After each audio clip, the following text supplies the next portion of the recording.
Hi, welcome to this week's Raqs Talks. I'm Perizaad. I'm Faizeh. And this week we have the wonderful and fabulous Catrice Fairuza. Thank you so much. You're welcome. I'm happy to be here. I can't wait to talk to you ladies. Yay. Why don't you tell us how you got into belly dance? Okay, so it's a long story, but I'll make it really short. I was traveling, I was listening to music, and then I heard this song, and I was laying on the couch and I heard this song, and I remember because I was watching like It's Always Sunny in Philadelphia, and I had the headphones on, and this song came on, and it sent chills up my spine, and I had never heard this musical arrangement or the words or anything, and I was just like, I sat up immediately and was like, oh my God, what is this? And I was searching and searching and searching, and then I found my first belly dancer, Ahava, and I was like, this is a thing? And I fell in love with the smoothness that Ahava has. Like the way she dances, she works really hard to look that effortless, because Lord knows I get on stage and everything looks hard that I do. And she just, the way she danced, I was like, I don't even know what this is. And I was trying to read the description, and sometimes there's a description and sometimes there's not. But I found out the song was Into Amari by Kalthum. And then I didn't know the song was that long. So I'm listening to it and I'm like, yo, this song has been on for like 10 minutes. I'm like, did I get the extended remix version? Or at the time I lived in the middle of the Bible Belt in Texas, in Abilene, Texas, where there are more churches per capita there than anywhere else in the United States. Wow. So belly dancing was like not a thing, but they had Girls Gone Wild, but belly dancing was not a thing there. I was in the process of coming to New York because I got a scholarship to go to the school up here for nursing at the Decker School of Nursing. So when I came up here, it was like the middle of December, and I was looking through the continued education where it's not for credits or anything. And then there was this woman, and she was like, I teach belly dance, and it's and I was like, that's the thing I saw. That's the thing I want to do. So I like called her and I asked her questions. I was like, what do I wear to class? What do I do? Like, are there any like rules and stuff like that? And she was just like, no, just pay the fee. And I was like, oh, okay. Cool. So give me money and I will tell you how to shake it. Exactly. So I paid the fee. I show up. She comes in this full like, she's like got the coin scarf on and like all the garb, and I'm just like, what is this magical thing here? To find out more. And I took the class, and I fell in love with the music. The first song she played, I knew was kind of like, they call it world music, so it's like, and she was like, this music is so relaxing. What did she say? To your vulva. And I was like, what?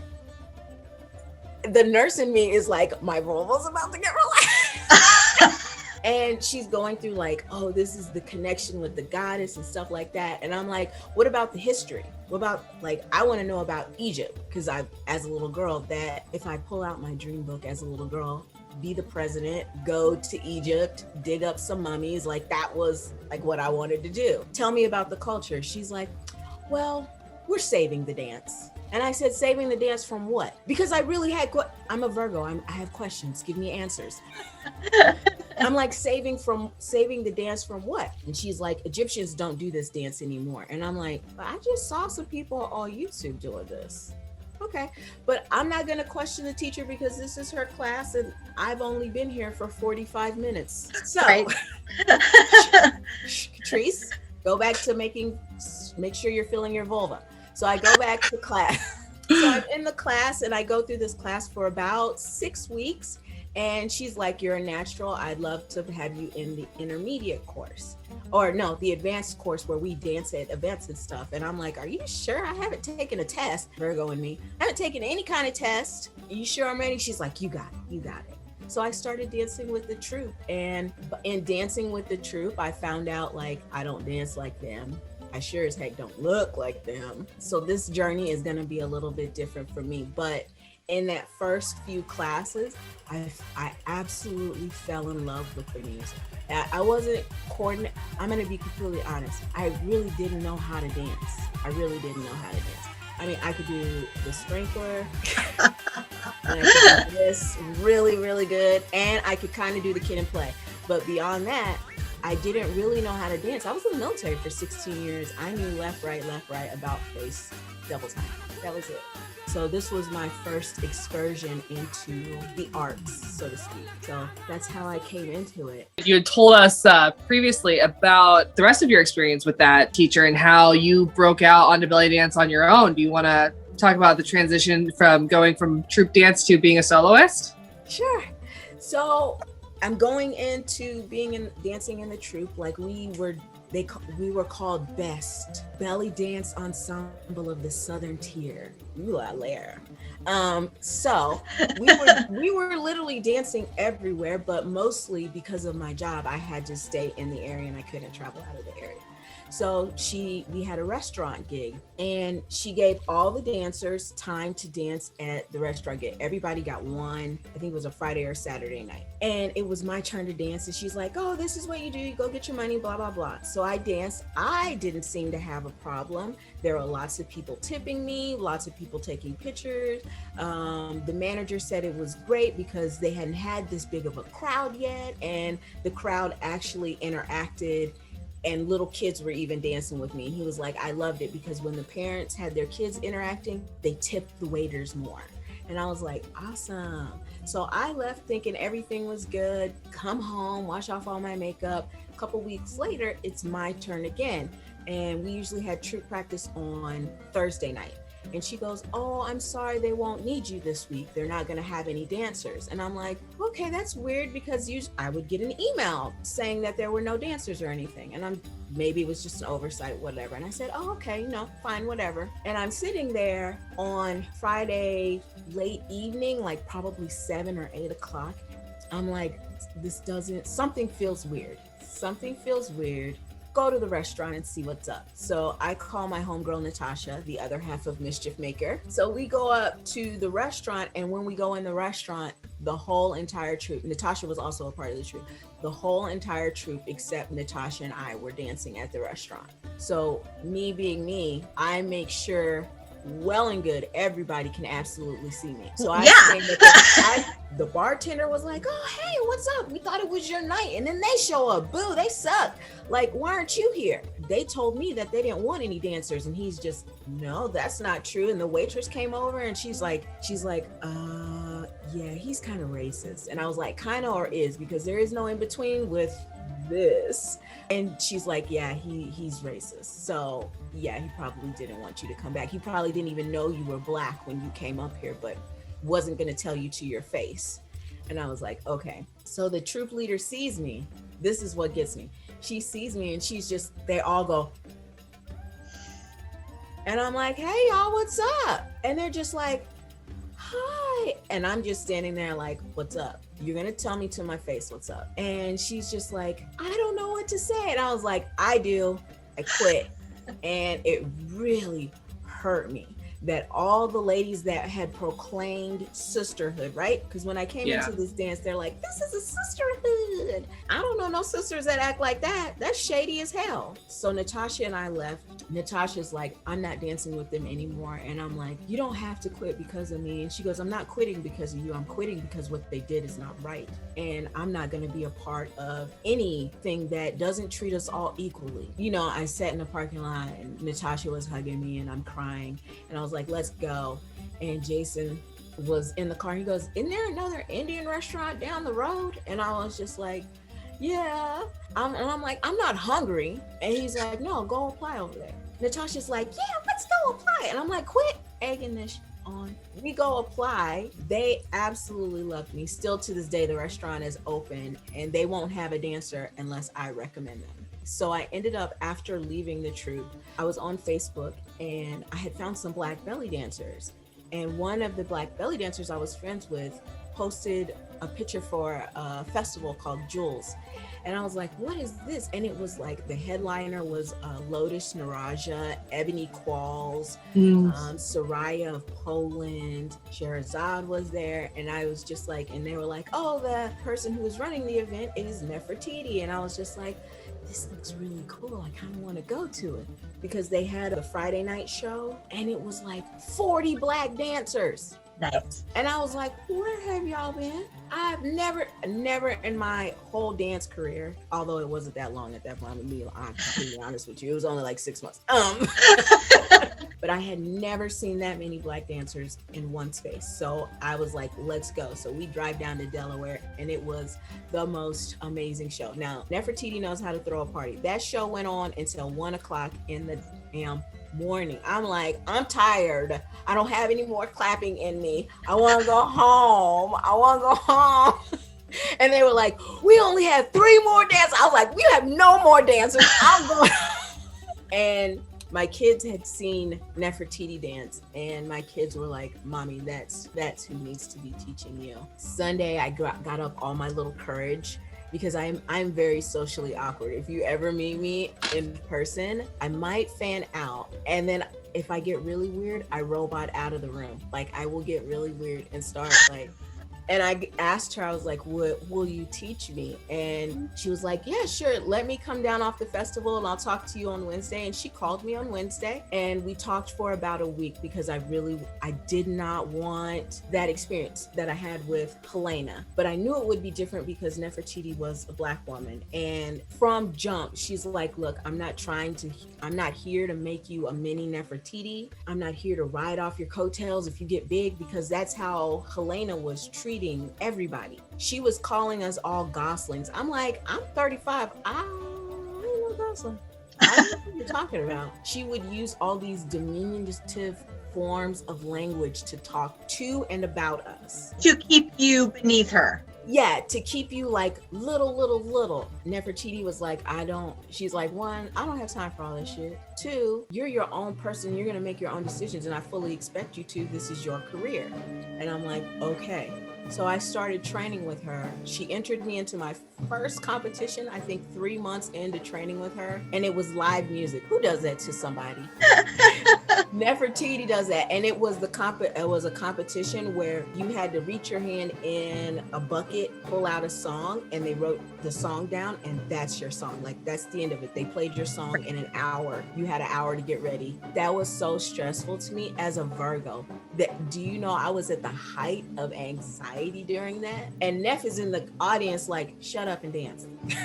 And I danced, even though there was some really weird energy in the background with some of the other competitors. I won. And when I said I won, Helena was still my friend on Facebook, because I had forgot to delete her, I'm to be completely honest. And when I said I won, she did some very gaslighty crap. She made a whole complete post about a student starts off with you and then leaves and gets a more famous teacher and forgets to thank her roots. I was like, you mean your racist roots? Tell me who I'm supposed to be thanking. The woman that tried to keep me small, the woman that took gigs from a racist restaurant owner and didn't even tell me and continued to dance, right, but was touting sisterhood at the same time. What was so funny is Nefertiti was actually friends with Juanita because they were talking about my training, because Nefertiti wanted to know what Helena had taught me, and Nefertiti was like, she didn't teach you shit. And I was like, I do know how to do a mean hip drop. And she goes, no, baby, you don't. And I'm like, oh, that sucks. You're using the wrong muscles for all of it. So we had to literally unlearn everything, relearn it the correct way. And then win a competition in 3 months' time. Yeah. No. I'm going to be completely honest. At the time, I was just like, I don't even know why I'm here. I'm not going to win. I've been dancing for like 4 months, 6 months, something like that. And these people have been dancing 3 or 4 years. The humility in me was so strong that I was just like, I'm not even going to place. Then I won that one. And then the next year, because I had only been dancing at that time, I was probably a year and a half in, I decided to do the Queen because I didn't want to do the Rising Star again, because I felt like it was cheating. I felt like I didn't think it was fair. if I won something already, I'm not allowed to re-enter that. So I went to the queen category. I had an issue with one of the judges. One of the judges was, there are not words I can use right here to describe her. Have you ever met those dance judges that while they're judging you, they're just like, not even this face, like they are angry, mean mugging you and tapping their pin on the table like, I'm so bored by you. Like I am familiar with those judges. That's what she was doing. So I had to write the place to say, can I even compete as a queen, because I haven't been dancing as long? And she personally wrote me back and said, don't expect to place, expect to come dead last, because you haven't been dancing as long, and I don't see where you could have advanced that much in a year. I'm phrasing her email nicely. And I showed Nefertiti, and Nefertiti was literally like, screw her. She's like, enter the competition. I don't care. We're gonna do it. You can't go back to Rising Star. It's not fair to somebody else. So I go. I had points knocked down because I was plus size. Are you kidding me? You looked very winded while you were dancing. Well, yes, I did, because 2 days before I had chemo treatment. So yes, I looked very winded. You're welcome. I showed up. But the event organizer knew I had a chemo treatment, because I didn't want her worrying about me. I was like, look, I've had this treatment. Just be cool with me and I'll be there. Don't be like, oh my God, I can do it. I'm a big girl, I swear. And she's like, look, if you have any issues, let one of us know and we'll handle it. So I'm about to go on and I get nauseated really bad. Like it hits me so bad that my face turns cream. There was a bathroom, but it was full of people like getting dressed and changing. And I'm like, I'm not going in there. So I say, I need 2 songs. Give me 2 dancers. I'm gonna run across the street and I'll be back. I'm in Starbucks. The people in Starbucks were about to call the ambulance because I was so sick. Oh my gosh. And I come back. My friend Natasha was there. My kids were there. My kids are looking like this because they see me come up the elevator and I have a towel. Like I'm like trying to clean myself up because I'm sweating, that sick sweat, and I'm sweating and I look pale. And my kids are like this and Natasha's like, and I'm like, I'm okay. And they're like, you're on, the dancer is finished. And I'm like, I can do it. Everybody is looking at me and I'm like, I can do it. I can do this. Even the band is looking at me like, and they start the song and I dance. After I dance, I go lay the hell down. There's a couch backstage. Yeah. I lay down. I have water. My kids are bringing me Gatorade and I have a towel around the back of my neck because I'm so like sick. And I'm eating a lollipop to like help the saliva in my mouth. And I'm just like, well, I didn't place, so I don't care. So I got a robe on. I thought I knew who won. I was like, yeah, you got this, girl. I'm like, yes, cherry lollipop is delicious. And they're calling out names. And Natasha goes out and I'm like, Natasha, yay! And she comes back and she's like, sit down. And I'm like, oh, okay, yay, Natasha. And then they get up to the high and I'm like, oh man, I didn't even get 5th place. This sucks. That's literally what I thought. I'm like, man, this sucks. Oh well. Neff is like, it's okay, baby. Don't worry about it. I'm like, I'm not worried about it. I did the best that I could. I'm proud of myself. And then they announced the last 2. I'm not thinking I won. And they were like, oh, and the winner is Catrice Fairuza. And I'm like, what? And Neff is like, get up. Okay. And I had a wig on and she like pulled my wig and my wig was crooked. And I like bust out of the curtains and I'm like, and then my crown, because my wig was crooked, they put my crown on and then the crown made the wig go even more. So it looked like it had a gangster lean on it. And then we're standing there and the one judge that wrote me the email saying like, don't expect to win, blah, blah, blah. They're like, we have one more award that we want to award to we're going to call her the queen of the festival, because while she may not have won every category, she did some amazing things. And I'm standing there like, yeah, I'm talking to the band, the drummer and the band, because he was hot. And they're talking and they're like, oh, and here's the 3rd runner up and this and that. And he's just like, yeah. And I'm digging in his bag for Tootsie Rolls. They're like, and the queen of the festival is Catrice Fairuza. And I'm like, if you look at my picture from the queen, when they say that, I'm like this. Like, that's my picture. And she had to come to me and apologize for the way she acted toward me. And I said, I don't accept your apology, because if you've done this to me, you've done this to somebody else. And how you're acting is not right. It doesn't encourage people to do better.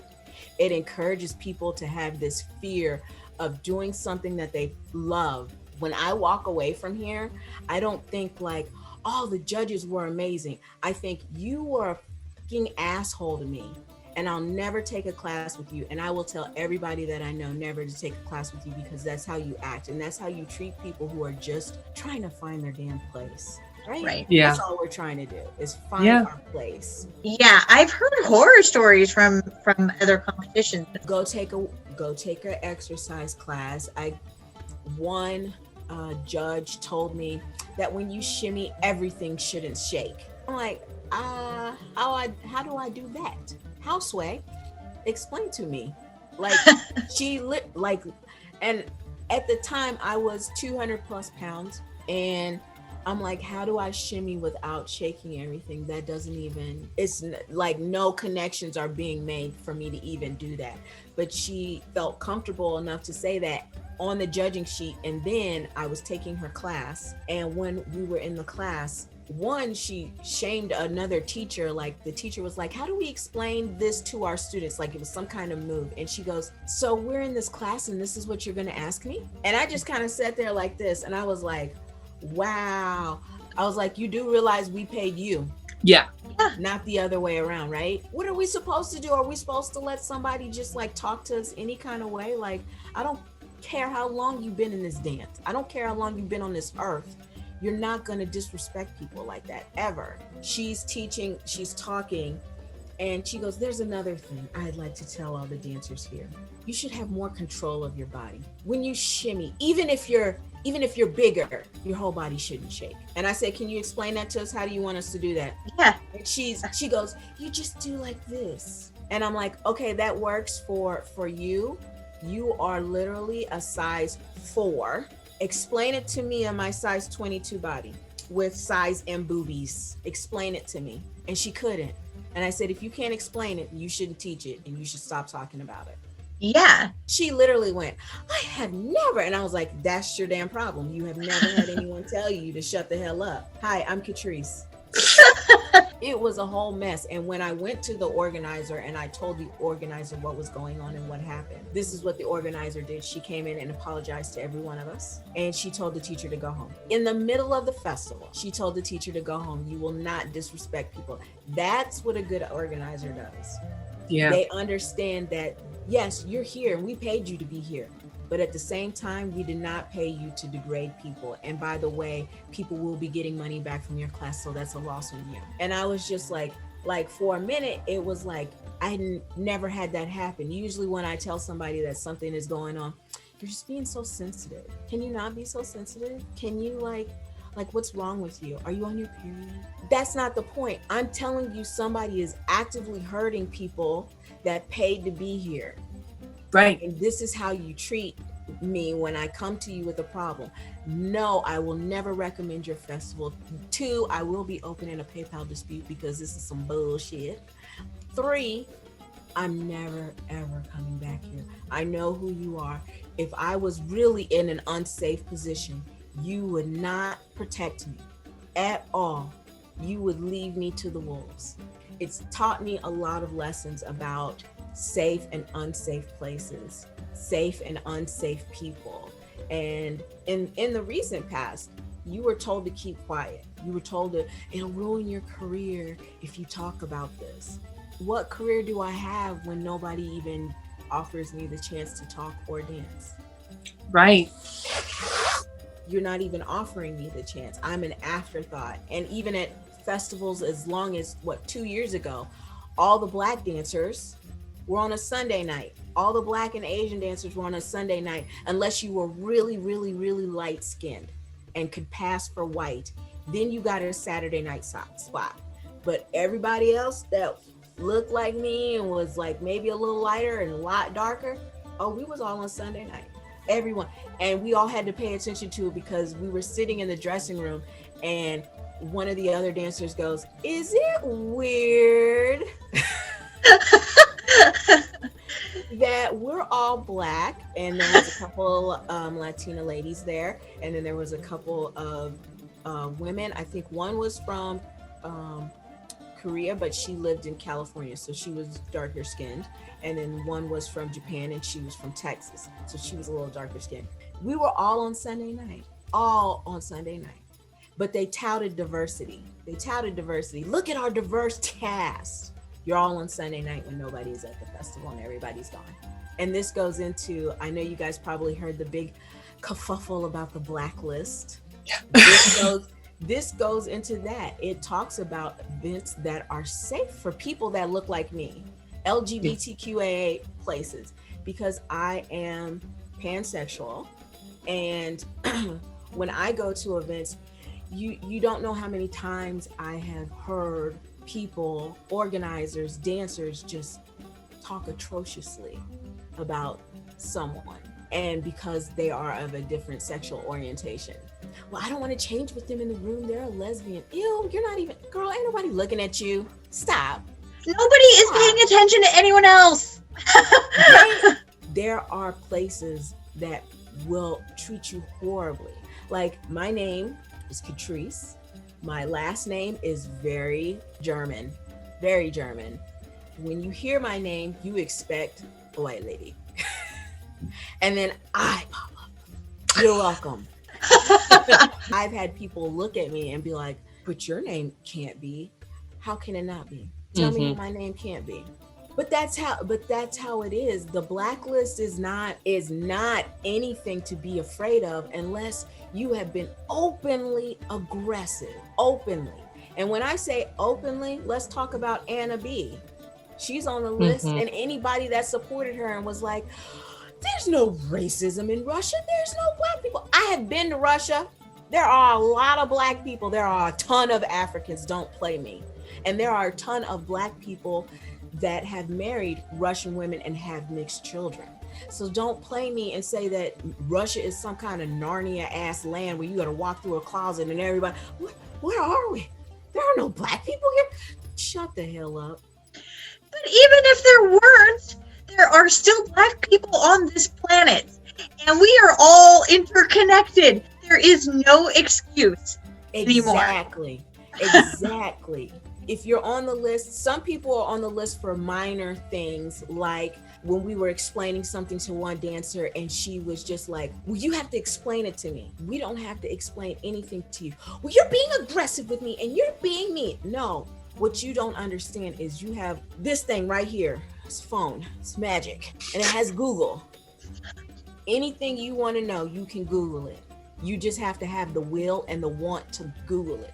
She's on the list because she kept asking women of color to explain to her why she was wrong for posting, if you care so much about Black lives, why not pay your child support? Ooh. That's why you're on the list. Because I'm not safe with you. Because you're going to come to me like other dancers have come to me and said, wow, you don't act Black. What do you think acting Black is? I would like to know. And she goes, well, no. No, tell me. No, tell me. The best way to make somebody get really uncomfortable when they make you uncomfortable is to say, I don't understand. Please explain it to me. And I walk off and I'm just like, and I went to go cry. And then another dancer from South Africa, a white lady, comes to me and says, I'm from South Africa. And I said, yeah, that's what the thing said. Like, I don't know what you want from me. Yeah. And she goes, and you're from America. And I said, yeah. And she goes, ah.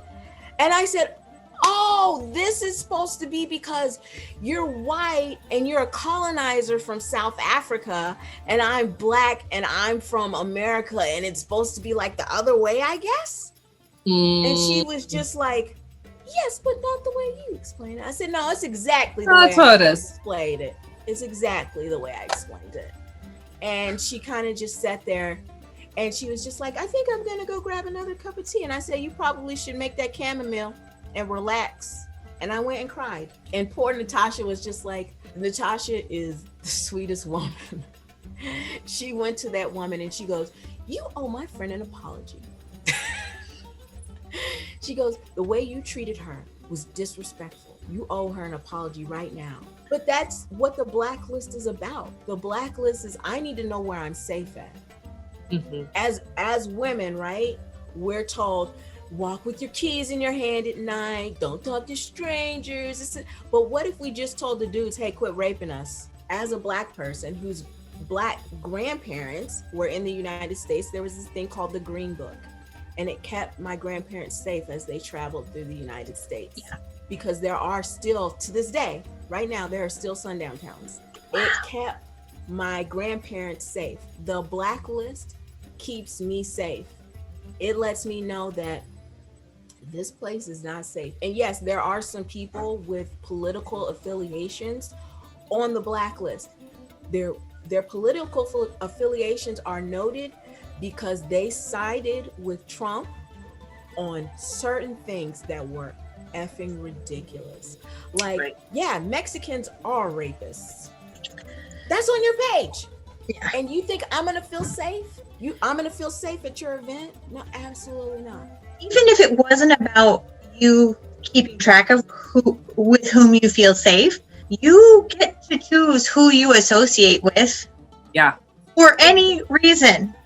We all have a blacklist in our brain. I can rattle off a bunch of people that I'm like, I'm never working with that person because she just pissed me off.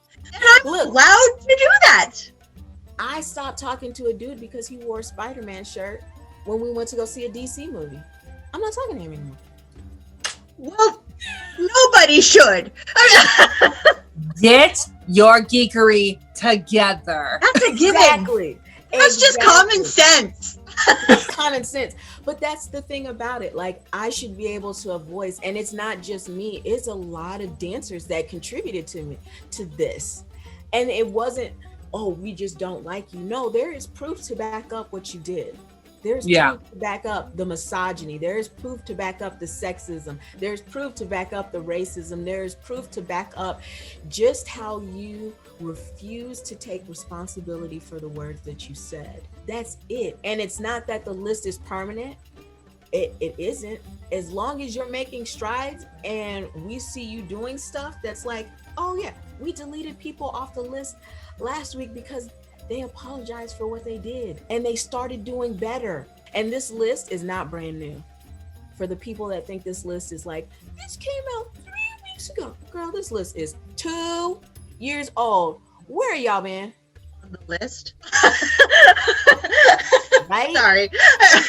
So yeah, you're on the list. And no, I don't make no apologies. And you can die mad about it. That's what I'm going to say about it. I'm not stopping it because it helps me and it helps other people like me know, like, that may not be where you want to spend your money.